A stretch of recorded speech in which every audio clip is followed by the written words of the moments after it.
Aleluia, Jesus.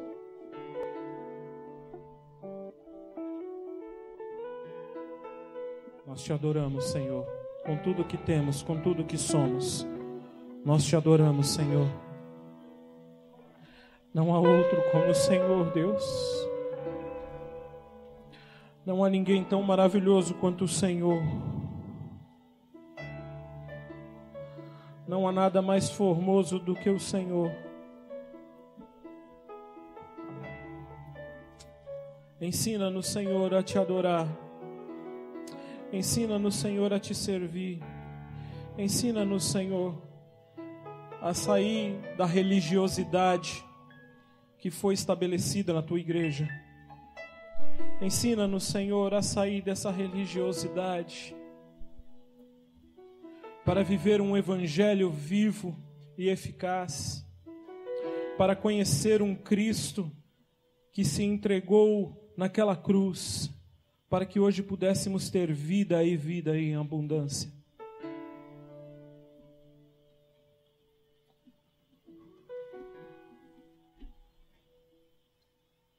Oh Deus.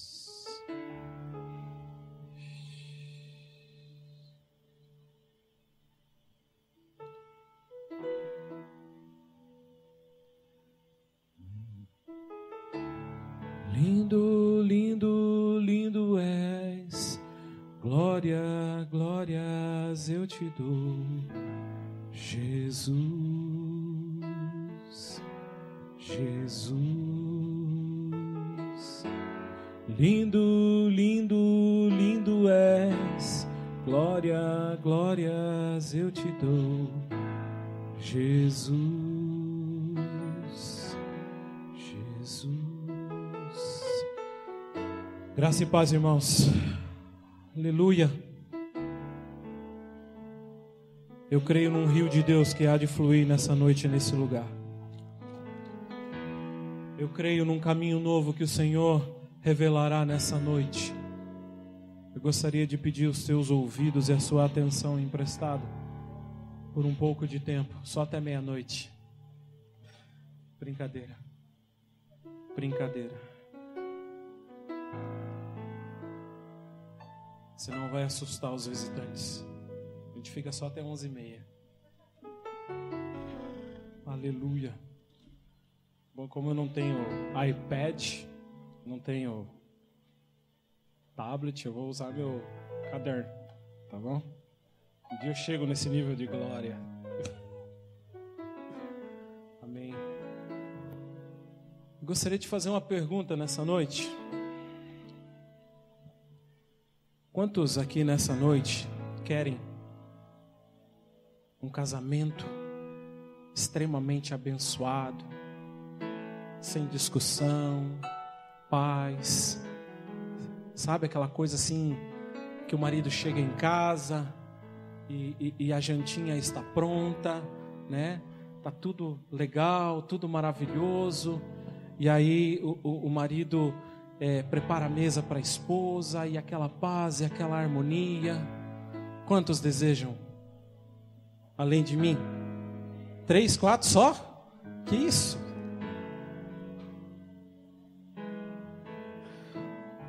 Por um outro lado, quantos querem chegar a um nível aonde você ore por uma pessoa e ela seja curada, e você vê uma pessoa que está passando na rua e você consiga, e o Senhor te mostre toda a vida dela, e você consegue chegar no coração daquela pessoa e ministrar o coração daquela pessoa, e você vê diante dos teus olhos aquela pessoa ser restaurada? Quantos? Amém? Amém? Crente aí? Não tem crente aí não? Obrigado. Todos nós queremos isso, né?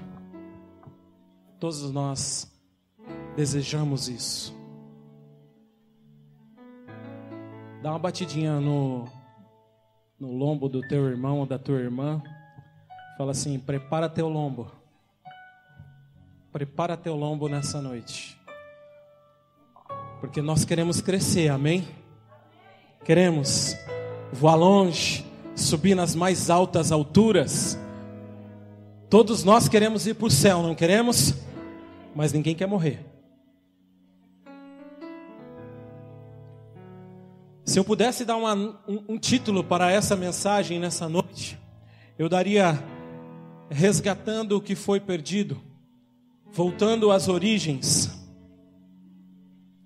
Como crescer na vida espiritual e ter uma casa, um lar, uma família abençoada. Tá tudo muito legal, muito bacana. Daqui a pouco você vai chorar. Não se preocupe, daqui a pouco o lombo vai arder. Eu esqueci de trazer o sal grosso. Abra sua Bíblia comigo lá em Marcos 10.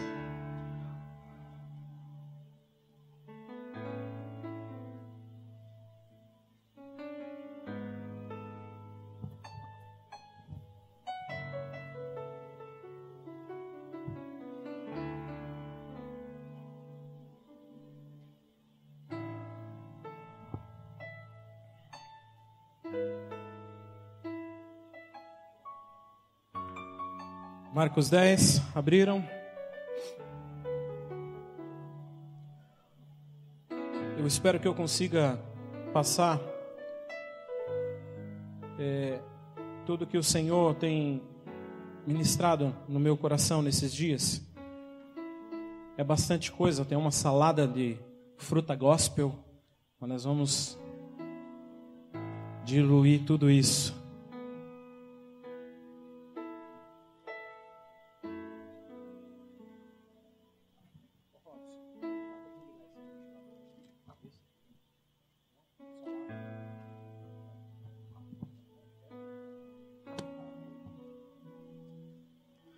Lá em Marcos 10 diz assim: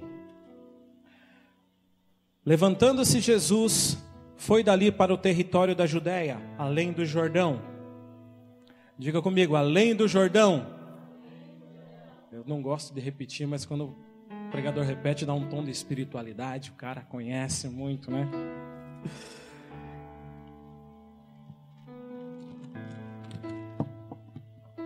E outra vez as multidões se reuniram junto a ele, e de novo ele ensinava, segundo o seu costume. Nós vamos transcorrer toda Marcos 10 aqui, e depois a gente vai voltar pontuando algumas coisas. E aproximando-se alguns fariseus, o experimentaram perguntando-lhe: é lícito ao marido repudiar sua mulher?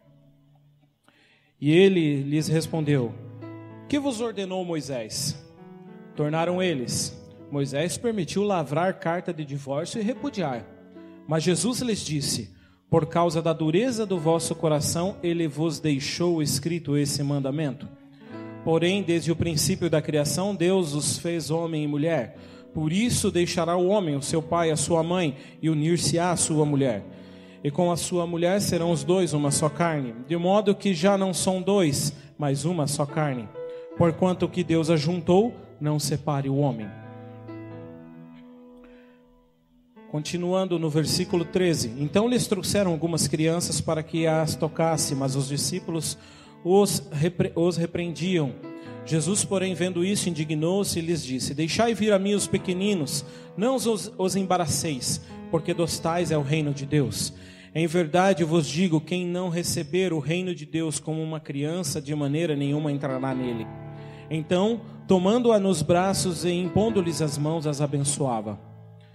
E pondo-se Jesus a caminho, correu um homem ao seu encontro e, ajoelhando-se, perguntou-lhe: bom mestre, que farei para herdar a vida eterna? Respondeu-lhe Jesus: por que me chamas bom? Ninguém é bom senão um, que é o Deus.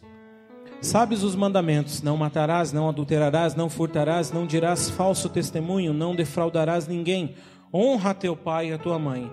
Então ele lhe respondeu: mestre, tudo isso tenho observado desde a minha juventude. E Jesus, olhando-o com compaixão, amou e disse: só uma coisa lhe falta, vai e vende tudo o que tens, dá aos pobres e terás um tesouro no céu. Então vem e segue-me. Ele, porém, contrariado com essas palavras, retirou-se triste, porque era dono de muitas propriedades. Até aqui, irmãos, depois a gente dá sequência. Nós começamos ali com o primeiro primeira parte que diz assim: levantando-se Jesus, foi dali para o território da Judéia, além do Jordão. Quando o Senhor me deu essa palavra, eu fiquei encucado, porque o Senhor me trouxe algo para reparar a respeito do Jordão. Durante toda a Bíblia nós vemos muitos momentos preciosos a respeito do Jordão, quando a travessia do Jordão. Então nós podemos dizer que o Rio Jordão, ele tem uma simbologia muito abençoada, amém? Ele tem uma simbologia muito rica de bênção. E analisando essa questão do Jordão, eu fui pesquisar sobre o Jordão. E é interessante porque o Jordão, ele deságua no Mar Morto. Aí a gente para e pensa, mas espera aí, como que um rio onde Jesus foi batizado, onde tem toda uma simbologia na Bíblia, ele deságua em um mar morto, em um mar que não tem vida? Por que ele não deságua em um outro rio, em outro local aonde dá vida? Afinal, é um rio que traz vida. E é interessante porque é o seguinte, o termo Jordão, ele significa aquele que desce, aquele que se humilha, aquele que se coloca debaixo. E ele segue para o Mar Morto, e à medida que ele vai seguindo para o Mar Morto, as suas águas vão ficando mais salgadas. À medida que ele chega no Mar Morto, é como se ele fosse se colocando mais abaixo. Ele vai se tornando salgado. E consequentemente, ali não produz peixe, né? No Mar Morto, e nem tampouco no Rio Jordão. Mas o que me chama a atenção são duas coisas. Abra sua Bíblia lá em Mateus 5,13.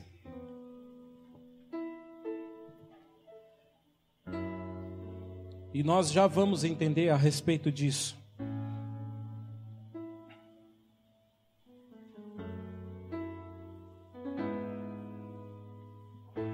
Mateus 5,13 diz assim: vós sois sal da terra.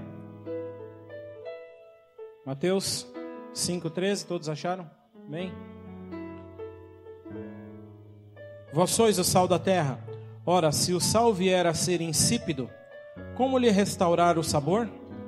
Para mais nada serve senão para ser lançado fora e pisado pelos homens. Voltando um pouquinho, lá em Marcos 49. Marcos 9, 49.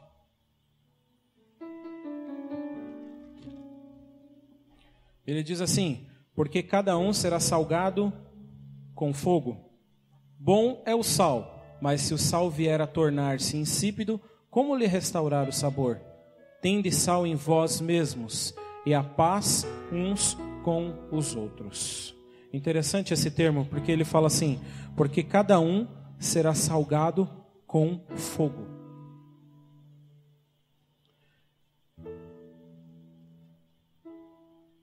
Com exceção dos como é que diz o termo? Que não pode comer sal.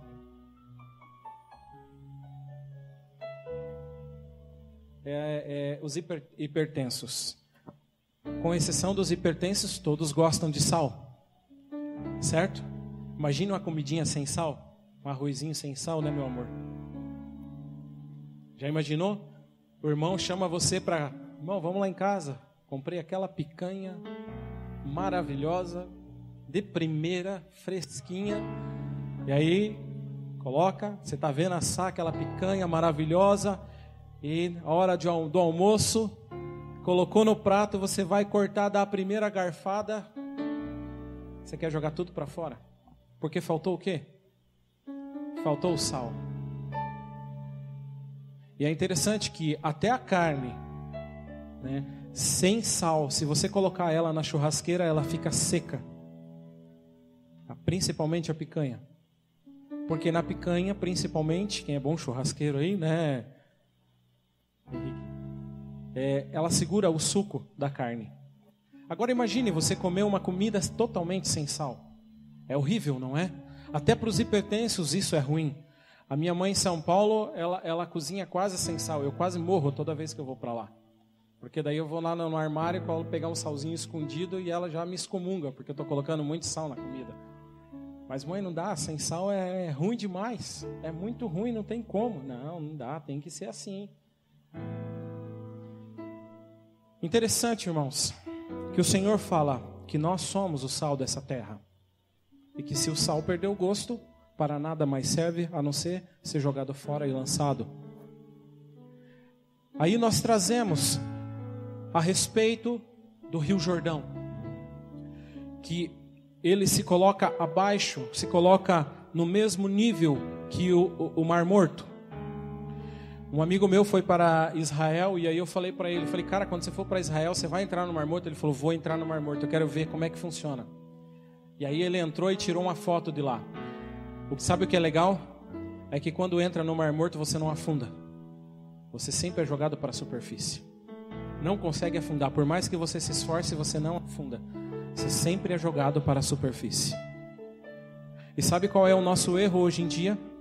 Quanto mais sal nós temos, mais nós queremos jogar as pessoas para baixo, colocando a nossa posição como pessoas, líderes, como profetas, como alguém que é conhecedor da palavra. Nós não tratamos o nosso irmão que é menor, que é pequeno, colocando ele nas nossas costas e colocando ele para levantar, mas nós nos colocamos em uma postura acima dele. E esse tem sido o erro da igreja ultimamente, de não se colocar como alavanca, principalmente a liderança, não se colocar como alavanca para subir.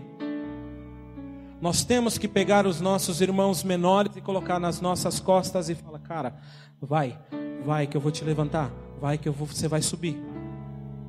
Quanto mais sal, mais abaixo. Quanto mais sal, mais abaixo. Quantos estão comigo, amém? Abra sua Bíblia lá em Ezequiel 47. Nós vamos correr Bíblia hoje. O tempo é curto.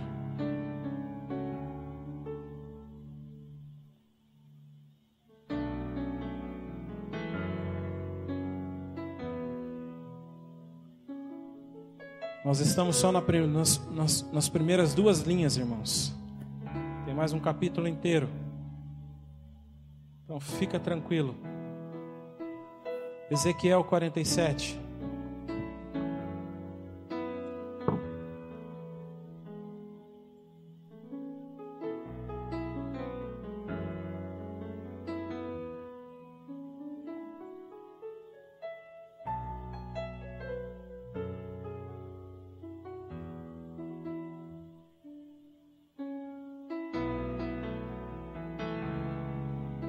Deixa eu só abrir aqui só um pouquinho. Capítulo 1, no versículo 1 ele diz assim: Então aquele homem me conduziu de volta à entrada do templo, e vi água saindo debaixo da soleira do templo, e fluindo em direção ao oriente, a leste, porquanto a casa estava voltada para o oriente. A água descia de debaixo do lado sul do templo, ao sul do altar. Em seguida ele me levou para fora pelo portão norte, e conduziu-me pelo lado de fora até o portão externo, que dá para o oriente leste, e a água fluía do lado sul. O homem deslocou-se para o lado oriental com uma corda de medir na mão. E enquanto se movia, totalizou 1000 côvados longos, isto é, 500 metros, e me fez passar pelas águas, que batiam na altura do tornozelo. De novo mediu 500 metros e conduziu-me pela água que chegava ao joelho. Mediu mais 500 metros, me levou pela água que batia na cintura. Ainda mediu mais 500 metros, mas agora era um rio que eu não conseguia atravessar, porque a água havia subido muito e já era tão profunda que só se podia atravessar a nado. Era um rio que não podia vencer apenas caminhando. Ele então me indagou: observaste tudo isso, ó querido filho do homem? E transportou-me de volta à margem do rio. E assim que cheguei, notei muitas árvores em cada lado do rio. E ele me revelou: estas águas fluem para o leste, em direção à região oriental, e descendo até Arabá, ao vale do rio Jordão, chegando ao Mar Morto. E ao entrarem nas águas salgadas, estas se tornam doces e saudáveis. Por onde passar o rio haverá todo tipo de animais, de peixes, porquanto essas águas límpidas fluem para lá e saneiam as águas salgadas, de modo que onde o rio passar, tudo ganhará vida. Os pescadores estarão junto dele, haverá lugar para estender as redes, desde Engede, fonte do bode, até Eglaim, fonte das bezerras. As pescarias serão fartas com peixes de várias espécies, como os pescados do mar Mediterrâneo. Oh Deus! Nós temos essa simbologia. Eu entendo que quando o Senhor fala, traz a respeito desse rio, para mim revela-se Jesus Cristo. Para mim revela-se o Senhor. Que à medida que o Senhor passava, tudo ganhava vida, mas Ele desaguou como sal no Mar Morto, entregando-se por mim e por você, para que hoje nós pudéssemos ter vida e vida em abundância. Então o nosso Mestre, nosso Senhor, nascido de mulher, sendo Deus, nascido de mulher, não usurpou ser igual a Deus, mas preferiu nascer de uma mulher, nascer em uma manjedoura, humilhando-se, tornando-se forma de servo, morrendo numa cruz, sendo crucificado, sendo açoitado, sendo humilhado, não tendo nenhum pecado nele que justificasse tal coisa, mas ele preferiu ser assim. Ele preferiu levar essa cruz por nós, por mim e por você. Eu acho que eu vou repetir. O Senhor, Ele não se usurpou sendo igual a Deus, mas Ele preferiu se tornar como servo, morrendo numa cruz, levando o meu e o seu pecado. Amém? Aleluia!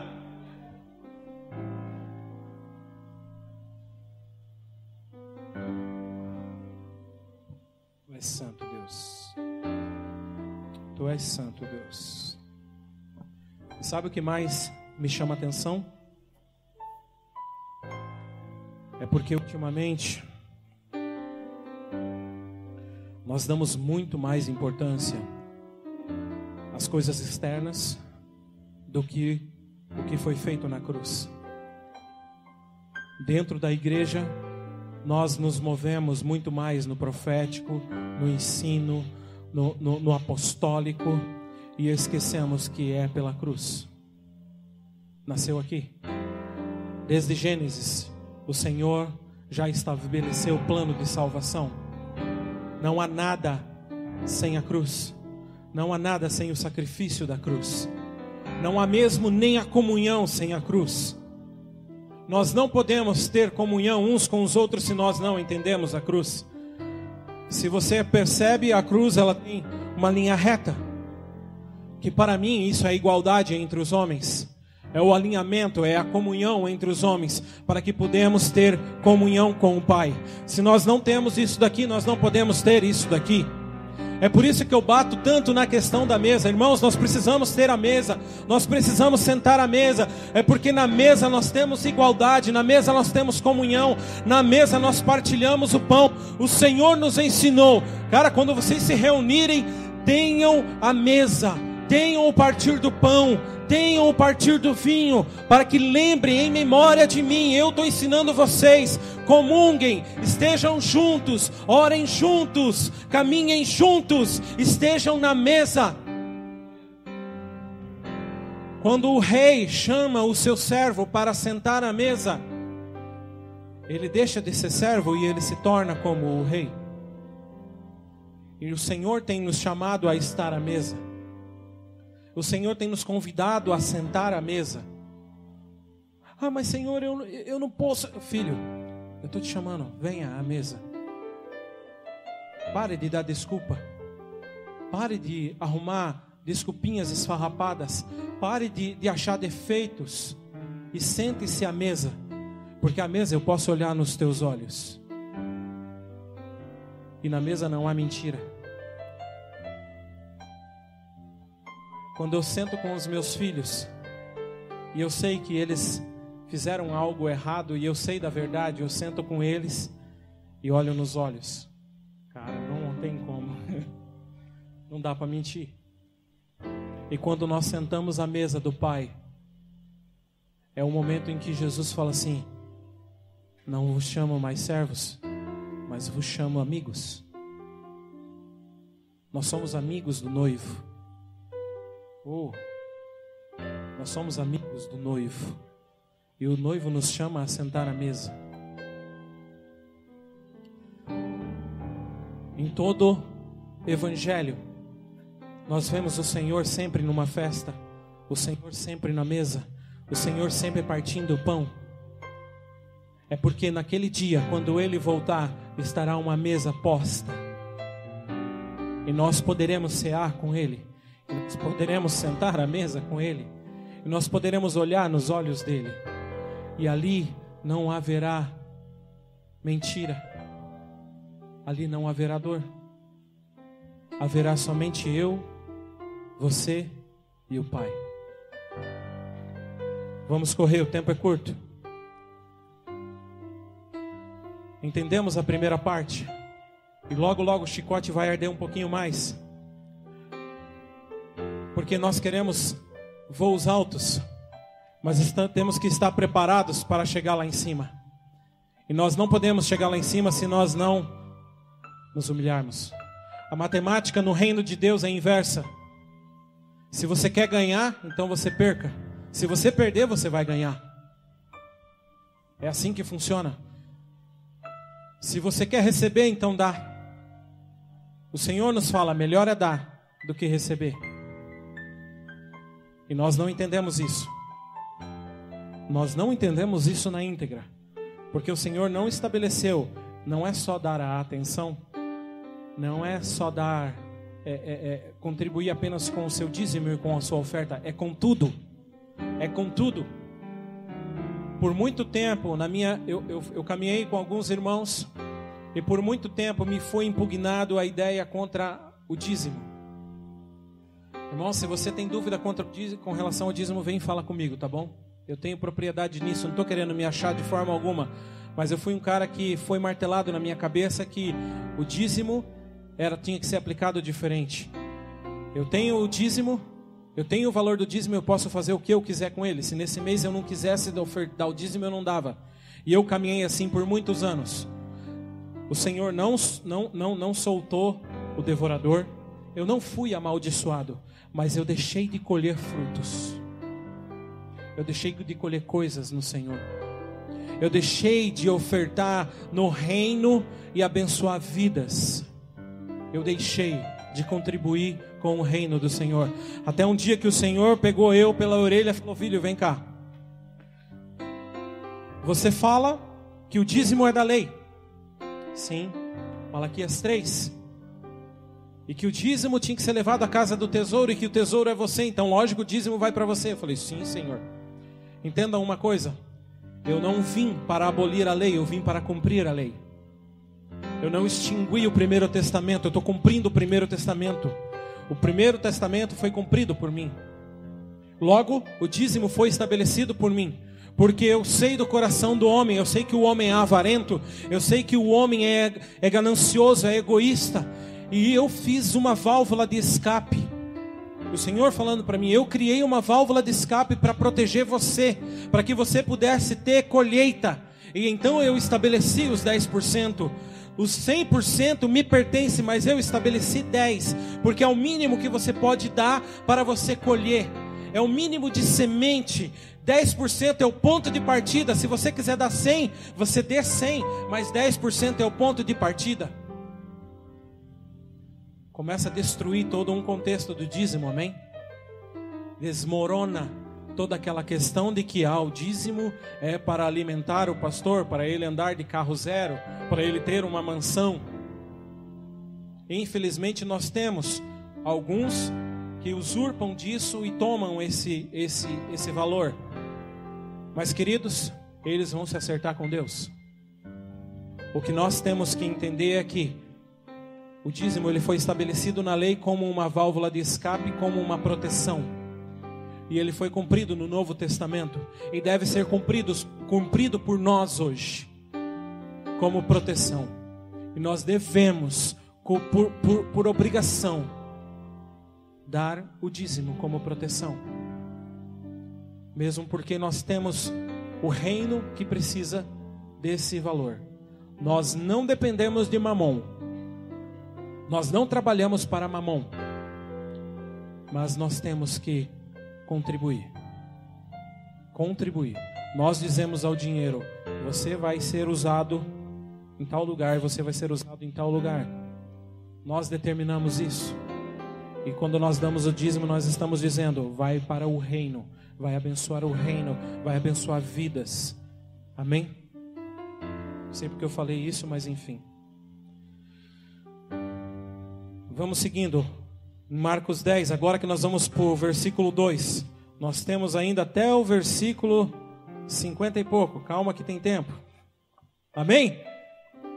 Estão acordados? Estão comigo? Amém. E aproximando-se alguns fariseus, o experimentaram perguntando-lhe: é lícito ao marido repudiar a sua mulher? E lhes respondeu o Senhor: que vos ordenou Moisés? Tornaram eles: Moisés permitiu lavrar a carta de divórcio e repudiar.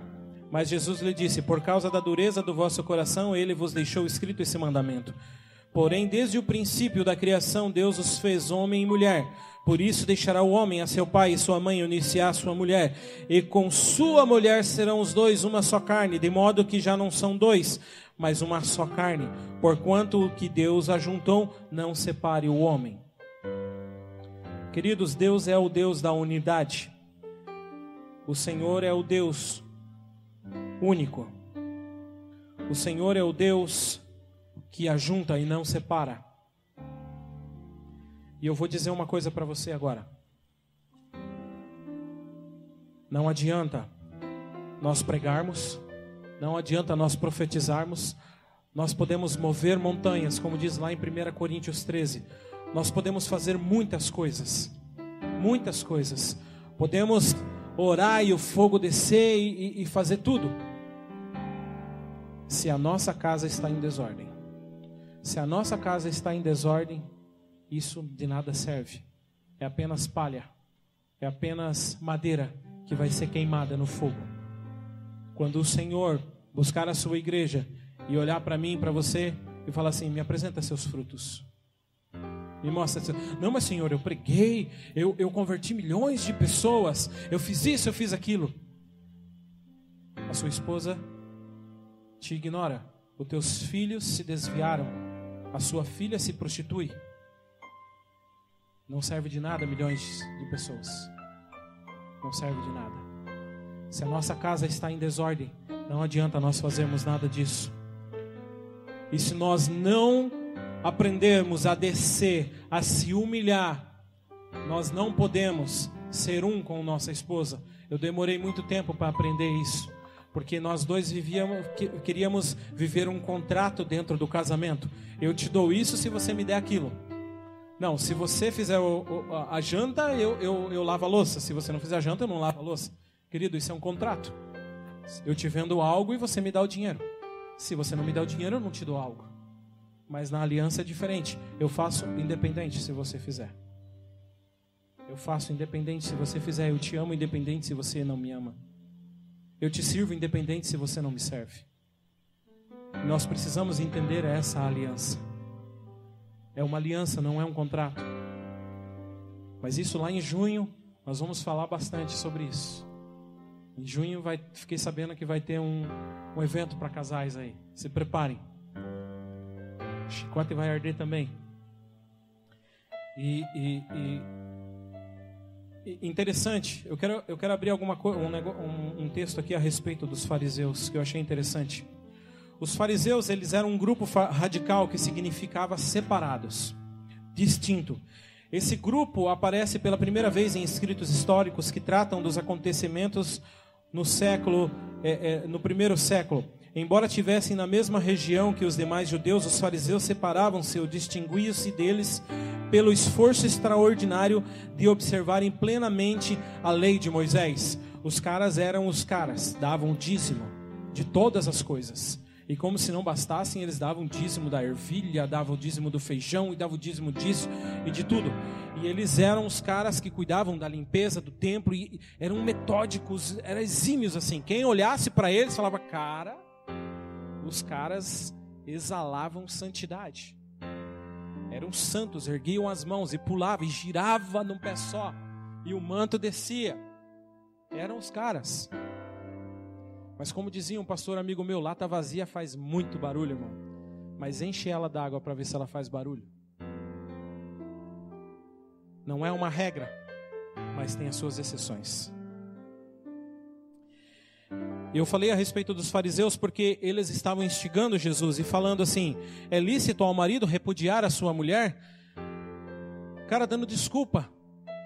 Porque se ele está falando, primeiro que arrumavam desculpa para incriminar o Senhor. E segundo que essa era a vida deles.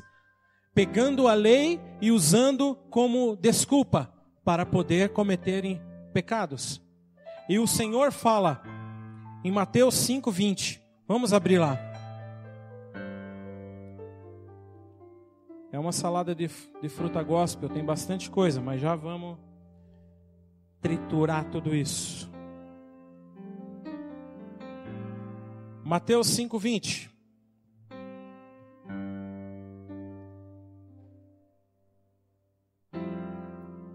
Diz assim, porque vos digo, que se a vossa justiça não excederem muito a dos escribas e fariseus, jamais entrareis no reino dos céus. Porque vos digo, se a vossa justiça não excederem muito a dos escribas e fariseus, jamais entrareis no reino dos céus. Nós podemos profetizar, levar comida para o morador de rua, atender o pobre na nossa casa. Podemos jejuar, podemos orar. Nós podemos estar aqui nas primeiras fileiras. Nós podemos ficar dias e dias aqui. Porém, se a nossa justiça não excederem muito a dos escribas e fariseus, nós não entraremos no reino dos céus. Os fariseus eram homens que agiam com justiça conforme a sua justiça, e não conforme a justiça do Senhor, conforme eles. Então o que acontecia? Eles eram homens que seguiam a lei, mas eles não eram homens que olhavam para dentro, não eram homens que assumiam os seus erros, não eram homens que olhavam para eles e falavam, cara, eu estou falhando com a minha esposa, eu estou sendo grosseiro, eu estou sendo estúpido, eu preciso melhorar. Não, eu estou cumprindo a lei. Problema dela, se ela está achando ruim. Não me interessa. Eram homens que não se preocupavam com o irmão ao lado. Eram homens que não cuidavam do irmão. Eles cumpriam a lei. O que nós fazemos muito hoje é o quê? Eu estou vindo no domingo. Eu estou vindo na quarta. Eu dou o dízimo. Eu dou a oferta. Cara, eu sou santo. Glória a Deus, aleluia. E o Senhor fala assim, um pouquinho mais pesado, quer ver? Deixa eu achar aqui.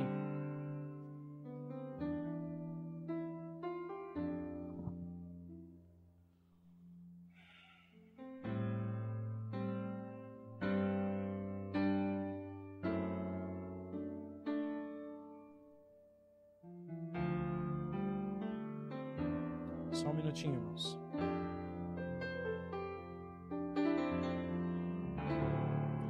Ai de vós, doutores da lei, Mateus 23, não precisa abrir, versículo 27 e 28. Ai de vós, doutores da lei, fariseus hipócritas, porque sois parecidos aos túmulos caiados, com bela aparência por fora, mas por dentro estão cheios de ossos, de mortos, de toda espécie de imundície. Assim também vós sois exteriormente, pareceis justos ao povo, mas vosso interior está repleto de falsidade e de perversidade. Não adianta nós orarmos, não adianta nós jejuarmos, não adianta nós darmos o dízimo, darmos a oferta e fazer muitas coisas. Não adianta nós irmos para a rua e dar comida aos pobres, não adianta nós fazermos nada disso. Se o nosso interior está corrompido, se nós não aceitamos a mudança, nós não aceitamos a transformação, se nós não nos submetemos a nossa casa, a nossa esposa, ao nosso marido, se nós não nos submetemos à liderança, se nós não nos submetemos uns aos outros, somos como sepulcros caiados, por fora cara bela viola, mas por dentro pão bolorento. Não adianta nada. E o que mais nós vemos hoje em dia é isso. Por que que a igreja de Atos, ela cresceu, e ela como diz lá em Atos 2, fala assim que à medida que eles cresciam, o Senhor ia acrescentando muitos, porque eles tinham tudo em comum. Sabe o que acontecia naquela época? Tinha os escribas, os judeus, tinha os fariseus, e os caras viviam dentro da lei. E o Senhor veio com o evangelho, com a nova aliança, com as boas novas, dizendo: se submetam uns aos outros, ame uns aos outros, carrega o fardo uns dos outros. Cara, isso não existia lá. Naquela época não existia. Semelhantemente hoje também não tem. Não tem. E eu não sei quem foi que deu a ideia para o pastor de colocar o nome dessa igreja de Atos. Cristo Jesus. Ele é doido, mais doido é nós que estamos aqui ainda. Porque isso nos obriga a cumprir o que Atos fazia. Eles tinham tudo em comum. Se preocupavam uns com os outros, carregavam o fardo uns dos outros, amavam incondicionalmente. Queridos, nós não podemos ser crentes se nós não tivermos a comunhão da mesa. Nós não podemos, de forma alguma. Se nós não temos a comunhão da mesa, se nós não nos submetemos uns aos outros, não é melhor nós irmos para casa e assistir Faustão. E hoje está repleto de coisas assim. Infelizmente a igreja se desviou no meio do caminho. Esses dias eu fiquei indignado porque até stand-up tem dentro da igreja. Cara, não é o templo, não é santo isso, mas quando nós nos reunimos, é para adorar ao Senhor. Não é para dar risada. O culto ficou chato. Não tem mais entretenimento. Então vamos chamar um carinha lá que é legal, que é crente, e ele vem aqui, conta umas piadas e fica muito mais emocionante, e a gente vai para casa feliz da vida. Cara, o evangelho não é para deixarmos felizes e confortáveis em cadeiras almofadadas. O evangelho é para doer. O evangelho é para morte. Nós não podemos ser sal se nós não caímos no mar morto. O evangelho é para morrer, é para perder a cabeça. O evangelho não é para nos deixar confortáveis. O evangelho não é para nos agradar o nosso ego. O evangelho é para doer mesmo, é o chicote estralando. Cara, o evangelho que tem se pregado hoje, de que o Senhor te dará coisas maravilhosas, você vai ter uma bela casa, um belo carro, vai ser muito maravilhoso, e você vai testemunhar aqui no domingo que você era de um jeito e virou de outro jeito. Cara, isso não é o evangelho. Pode ser qualquer outra coisa. O Senhor diz: no mundo haveis aflições, mas tende bom ânimo, eu venci o mundo. Então quer dizer que nós fomos chamados para a aflição, nós fomos chamados para um caminho de dor, nós fomos chamados para um caminho de morte. Ponto final. É por isso porque o evangelho é para macho, não é para frouxo. É para macho. Para quem realmente quer morrer para si mesmo. Para quem realmente quer se negar. Para quem realmente quer descer. Para quem realmente quer se humilhar. Para quem realmente quer assumir a sua postura como homem dentro da sua casa. Quando a palavra diz assim: mas semelhantemente vós, maridos, amai vossas esposas, assim como Cristo ama a sua igreja e se entregou por ela. Esses dias eu tomei uma lapada no pé da orelha de um pastor amigo meu, e a minha esposa falou, e ficou ardendo uma semana. Me lembrei do meu pai, quando ele batia, que ficava uma semana com o telefone ocupado. Ele diz assim: nunca vi um problema com uma esposa submissa quando ela é amada por seu marido da mesma maneira que Cristo ama a igreja. Doeu aí, varão? Não?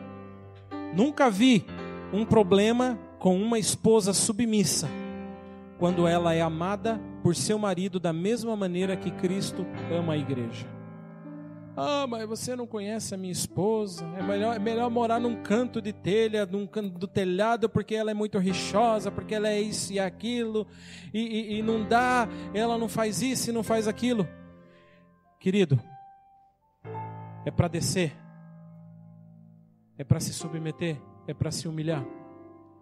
Um dia eu questionando o Senhor, eu falei, pô Deus, não dá, não tem como, nega velha é muito ruim, Deus.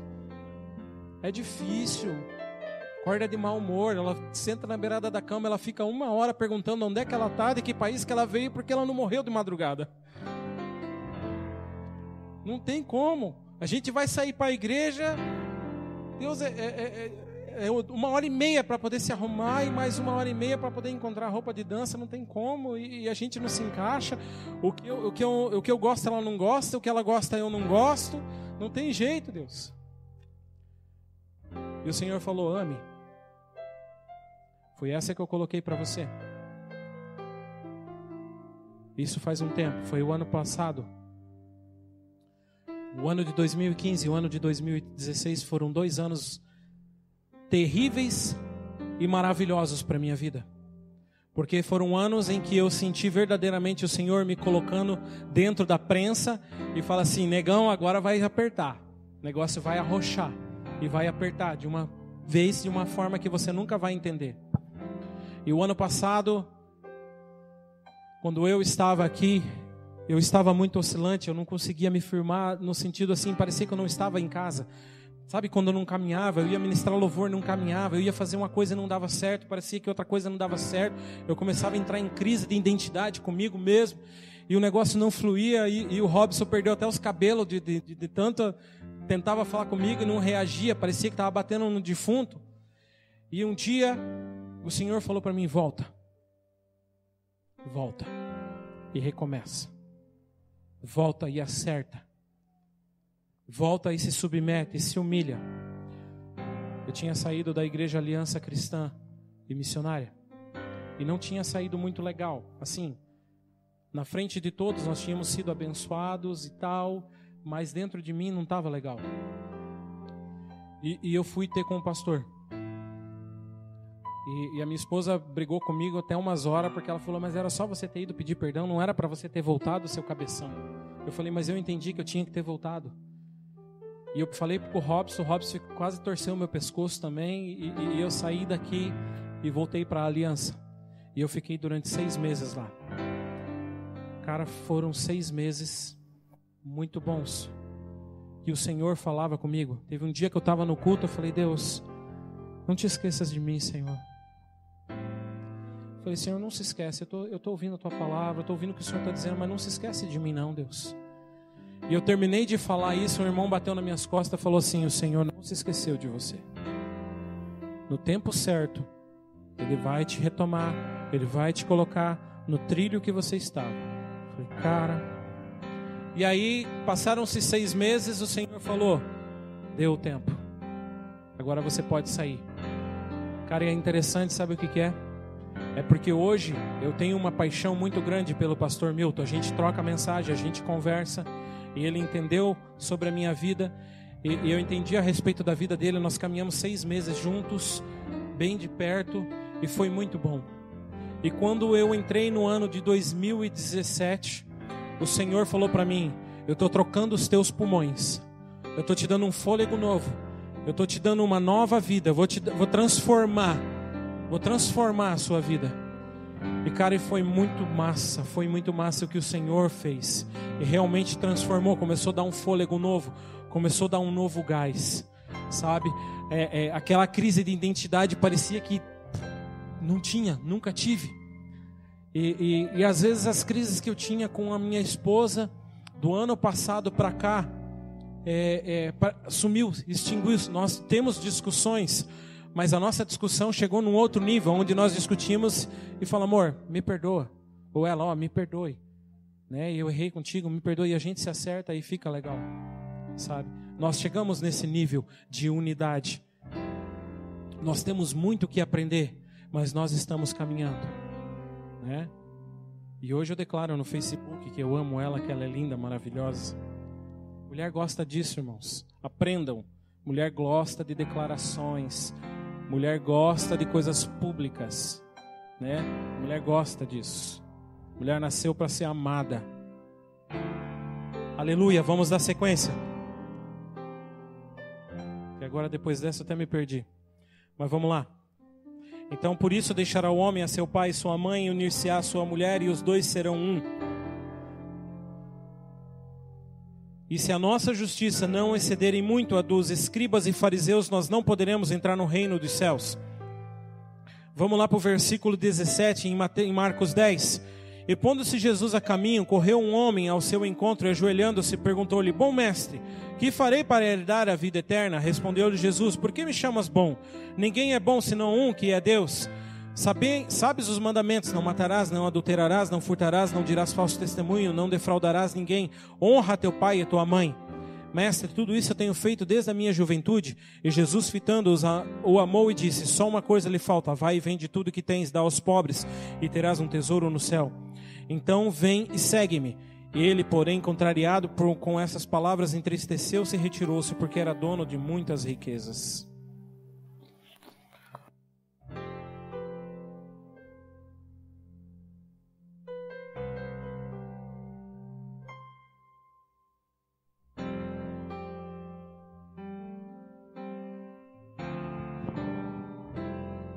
Nós queremos fazer muitas coisas publicamente. Nós queremos dizer ao Senhor que nós amamos publicamente. Nós queremos mostrar para as pessoas que nós amamos o Senhor publicamente. Mas nós não estamos dispostos a nos humilhar.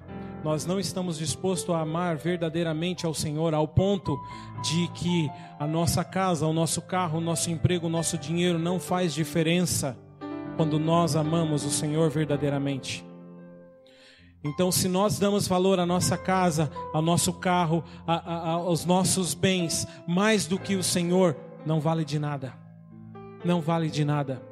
Queridos, nós estamos entrando em um tempo como igreja que verdadeiramente nós amamos o Senhor e abandonamos todas as coisas, os bens materiais. Eu não estou falando para você vender e dar aos pobres, mas o desapego do coração. O desapego do coração. Ou você desapega e ama o Senhor verdadeiramente e deixamos de ser fariseus, sepulcros caiados, ou então nós vamos para casa assistir Faustão e fazer qualquer outra coisa da vida. Amém? Ardeu, né? Aleluia. E tudo o homem ali, ele guardava os mandamentos. Então quer dizer, ele cumpria todos os mandamentos, ele trazia o dízimo, ele vinha no culto, ele participava, ele até erguia a mão, gritava aleluia, glória a Deus. Mas o coração dele não estava entregue e dobrado ao Senhor. Querido, não esqueça, se nós queremos subir, nós precisamos descer. Quanto mais sal, mais morte. Nós precisamos descer ao caminho do mar morto, ao caminho do sal, ao caminho da submissão, ao caminho de se submeter. Nós precisamos aprender a nos submeter uns aos outros e verdadeiramente nos entregar ao nosso irmão, ao tal ponto de que o dinheiro que eu tenho no bolso não faz diferenças. Eu tenho que abençoar a vida dele, eu tenho que amar ele incondicionalmente. Sabe qual é a nossa maior dificuldade? Nós damos comida, nós damos tempo, nós damos até carona para casa. Mas nós temos uma dificuldade de colocar a mão no bolso e abençoar a vida do irmão financeiramente. Nós temos a mesma atitude que o jovem rico. A mesma atitude. A mesma atitude. Homens, nós precisamos nos posicionar verdadeiramente como homens de Deus. Nós precisamos levantar mãos santas. Nós precisamos amar incondicionalmente nossa esposa. Se amarmos incondicionalmente como Cristo ama a sua igreja, e eu não estou falando para você amar, aceitar todas as coisas, isso é omissão, mas Cristo corrige a sua igreja, o Senhor orienta a sua igreja, e o Senhor faz isso em amor. o Senhor faz isso em amor. A palavra diz que Jesus, ele era tão doce que ele não apagava o pavio que fumegava, sabe? Quando o pavio fumega assim, fica aquela cinzinha, ele não batia, não quebrava aquilo. E também não quebrava a cana que ficava balançando ao vento. Já viu aquelas arvorezinhas que dão no brejo, fininhas? O Senhor não esmagava, ele era tão doce. O que quer dizer? Que o Senhor era profundo, mas em amor. E nós precisamos ser assim dentro da nossa casa, profundos em amor. Amém? E é por isso que temos muitos fracos, doentes em nosso meio. É por isso que temos muitos adolescentes e crianças que não querem saber de Deus e nem tampouco da igreja. Quando ele fala a respeito da ceia, que nós não esperamos uns aos outros, e é por isso que há fracos e doentes em nosso meio. Porque comem a ceia sem entendimento. A ceia é o corpo. A ceia é o partir do pão. A ceia é a igualdade. Para que possamos ter ligação com o céu. Se não temos isso, não temos isso. Quando em 2001, eu trabalhei em um albergue do FAST. Foi um tempo bem rebelde da minha vida e eu fui para lá. E sabe qual era o maior número de adolescentes que tinham lá? Filhos de pastores, de presbíteros e de diáconos. Porque a vida dos homens eram dentro da igreja, eram pregando, eram fazendo isso, eram fazendo aquilo, e a desculpa que eles davam eram: eu vou fazer a obra do Senhor e o Senhor vai cuidar das minhas coisas. Essa foi a maior mentira que foi inventada. Essa foi a maior mentira que foi inventada. Porque se nós fizermos isso e largamos a nossa casa, eu volto a bater nisso. Se largamos nossos filhos, largamos nossa esposa com a desculpa que iremos fazer a obra de Deus e que Deus vai cuidar das nossas coisas, nós estamos sendo fariseus, sepulcros caiados. Sabe o que acontece? Nós temos muito amor para as pessoas de fora. Nós somos muito misericordiosos com o morador de rua. Nós fazemos comida para o morador de rua. Nós amamos a pessoa que está lá fora, mas nós temos dificuldade de amar quem está aqui dentro. Nós temos dificuldade de amar quem está dentro da nossa casa. Nós temos paciência com os filhos dos outros, não temos paciência com os nossos filhos. Nós paramos 2 horas para ouvir o marido ou a esposa de outras pessoas, mas nós não paramos para ouvir nossa esposa e nosso marido. Nós fazemos muitas coisas para os de fora, mas nós não fazemos para o de dentro. Nós levamos a melhor comida para o de fora, porque é digno de compaixão e de misericórdia. Mas nós não trazemos nada para compartilhar com os irmãos aqui dentro. Irmãos, você sabe por que a igreja de Atos crescia? Porque eles tinham compaixão e misericórdia entre eles. Amavam, eles pregavam o evangelho sim, nas ruas, nas praças e nos templos, mas o que trazia a essência para eles era o amor entre eles. As pessoas viam o amor entre eles e falavam: cara, esse povo é diferente, tem algo neles que eu quero, que eu não tenho, não existe em outro lugar, e eu quero esse amor, eu quero participar disso, eu quero estar junto disso. Eles se importam uns com os outros, eles amam incondicionalmente uns com os outros, eles choram uns com os outros, eles estão sempre juntos, um na casa dos outros. E sabe qual foi a maior estratégia de Satanás nesses últimos dias que ele tem tido? A individualidade. E que nós somos seres individuais, que nós temos que cuidar da nossa vida, nos preocupar com nós mesmos. E aí o que acontece? Nós nos frustramos com a igreja e realmente dizemos: isso é verdade. É verdade, viver em corpo não dá certo, viver em igreja não dá certo, eu não confio em mais ninguém, eu vou viver a minha vida, eu não quero ninguém do meu lado e vou caminhar sozinho e ponto final. Isso é mentira, porque nós não podemos ser igreja se nós só não somos corpo. Amém? Abra sua Bíblia comigo em João 3,3, já estou finalizando.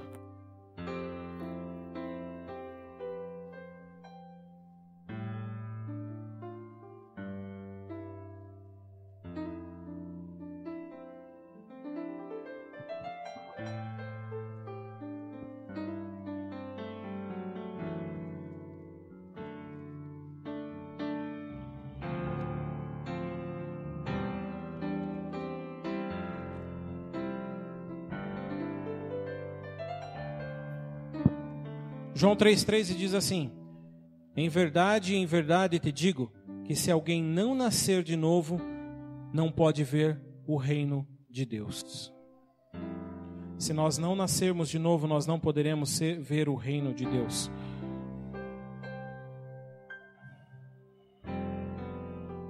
Apocalipse 3 diz assim: portanto, ofereço-te esse conselho: adquire de mim ouro refinado do fogo, a fim de que te enriqueças, roupas brancas para que possas cobrir tua vergonha e nudez, e compra o melhor colírio para que, ao ungir os teus olhos, possa enxergar claramente. Eu repreendo e corrijo a todos quanto amo. Sê, pois, diligente e arrepende-te. Eis que estou à porta e bato. Se alguém ouvir a minha voz e abrir a porta, entrarei em sua casa e cearei com ele e ele comigo. Aonde que a gente ceia, irmãos? Na sala? Na escadaria da varanda? Na frente da televisão? Na mesa? Em todo tempo o Senhor está nos chamando à mesa. O Senhor está nos chamando à comunhão. O Senhor está nos chamando à unidade. E se o nosso mestre, se nós dizemos que somos filhos, que seguimos a Cristo, se nós não obedecemos às suas palavras, é mentira. Se nós dizemos que amamos o Senhor e não fazemos o que o Senhor fez, é mentira. É um evangelho falso. É qualquer outra coisa menos o evangelho. Pode ser uma reunião do clube, qualquer outra coisa, mas não é evangelho, não é verdade. E o Senhor tem nos trazido a originalidade por esses dias. O Senhor tem nos trazido ao plano original. Esses dias eu estava parado no carro e eu fiquei pensando, eu falei, puxa, interessante, né?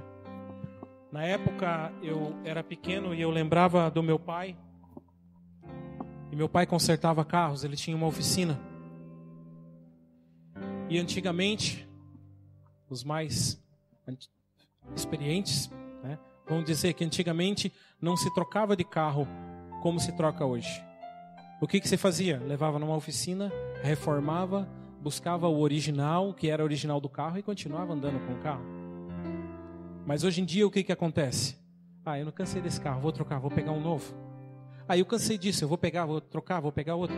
Cansei da minha esposa, cansei do meu marido, eu vou trocar, vou pegar outro. Eu cansei dessa igreja, não quero mais isso daqui. Essa igreja é só paulada, é só evangelho, é só cruz, é só isso. Não quero mais, eu quero uma igreja onde dá pulinho, onde nós temos 5 músicas, 2 rápidas e 2 lentas e uma lenta de mão dada. E ainda dizemos, como é precioso, irmão, estar bem junto a ti. E no final nós vamos para a pizzaria, comemos uma pizza, está tudo maravilhoso e tudo legal.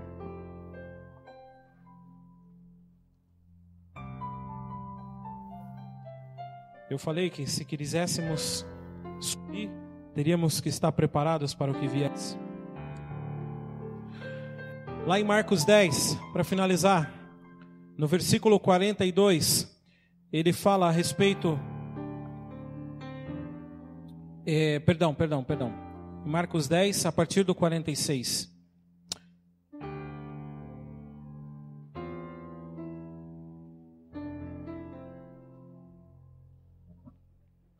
Ele fala a respeito do cego em Jericó. E o cego,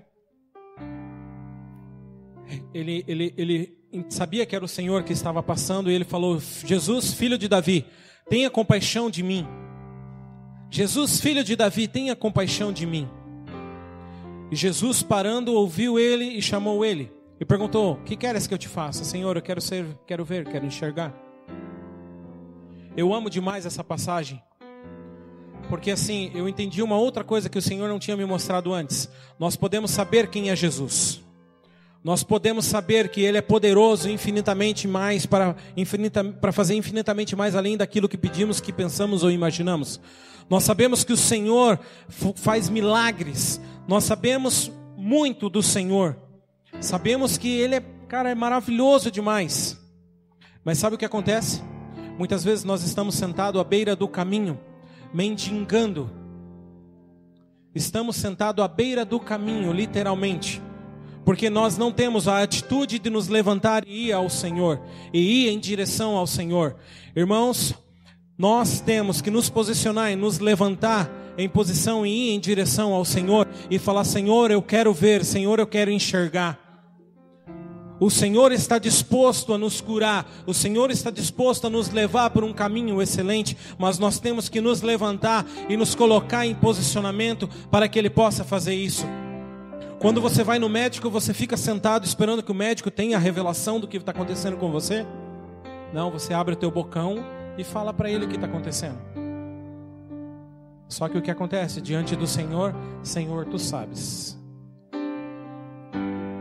E nós não abrimos a nossa boca e nós não nos posicionamos, dizendo: Senhor, eu preciso mudar, eu preciso ser transformado, eu preciso ser mudado dentro do meu ser, eu preciso, Senhor, enxergar, eu preciso ver, Senhor, eu quero sair da beira do caminho, eu quero enxergar. E eu vou dizer uma coisa para vocês, irmãos: sabe como nós podemos enxergar? Homens levaram aquele cego até Jesus. Irmãos, juntos nós caminhamos em direção ao Senhor. Quando nós colocamos-nos uns ao lado dos outros, quando nós caminhamos juntos, quando nós nos abrimos uns com os outros, em confiança e em amor, nós podemos ser curados e nós podemos enxergar. Se confessarmos os nossos pecados uns aos outros, nós receberemos cura. E o que a igreja não tem hoje é isso. Nós não confessamos os nossos pecados uns aos outros, porque nós fomos traídos pela igreja, por pessoas, traíram a nossa confiança. Mas verdadeiramente o Senhor não nos traiu. Então nós precisamos voltar a confiar, nós precisamos nos colocar de pé novamente e confiar, e nos dar totalmente. E verdadeiramente sair da nossa religiosidade, da nossa mediocridade, enrolou a língua, e ir em direção ao Senhor.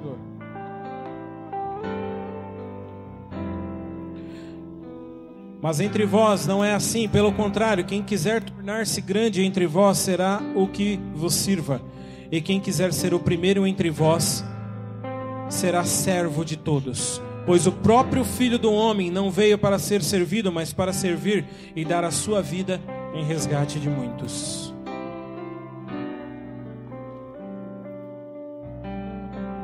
Coloque-se de pé.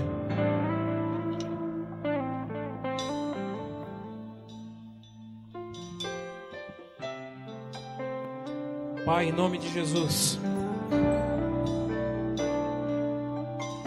não por mim, mas pelo Senhor, Deus, verdadeiramente nos ensina a ser um, verdadeiramente nos ensina a nos humilhar, Senhor, não para que os outros vejam, mas porque nós queremos morrer e entendemos que o Evangelho é para a morte. Senhor, nos ensina a morrer para nós mesmos, de dentro para fora, Senhor, de dentro para fora, de dentro para fora, Senhor. Pai, nós não queremos ser como fariseus, como sepulcros caiados, Deus, que por fora está muito bonito, mas por dentro está totalmente podre.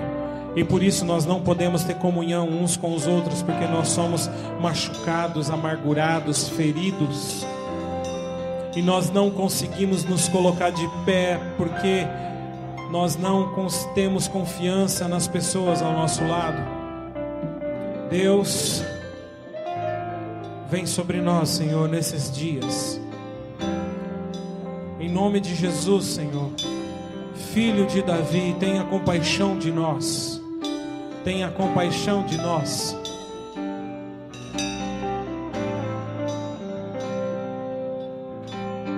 Senhor, nós queremos morrer para as coisas desse mundo, nós queremos morrer para o nosso egoísmo, morrer para o nosso orgulho, morrer para a nossa vaidade.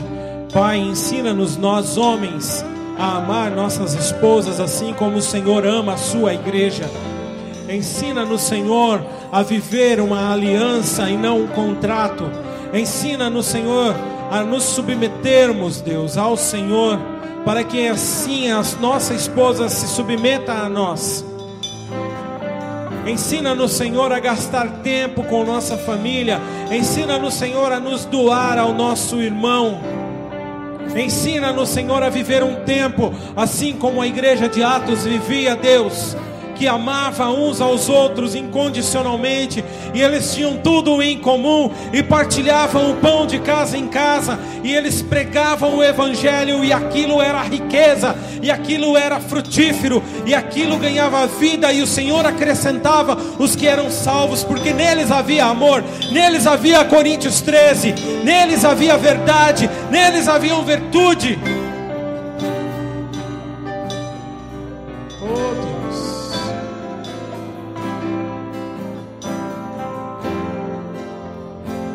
Ensina-nos, Senhor, a viver um novo tempo. Ensina-nos, Senhor. Ensina-nos, Senhor.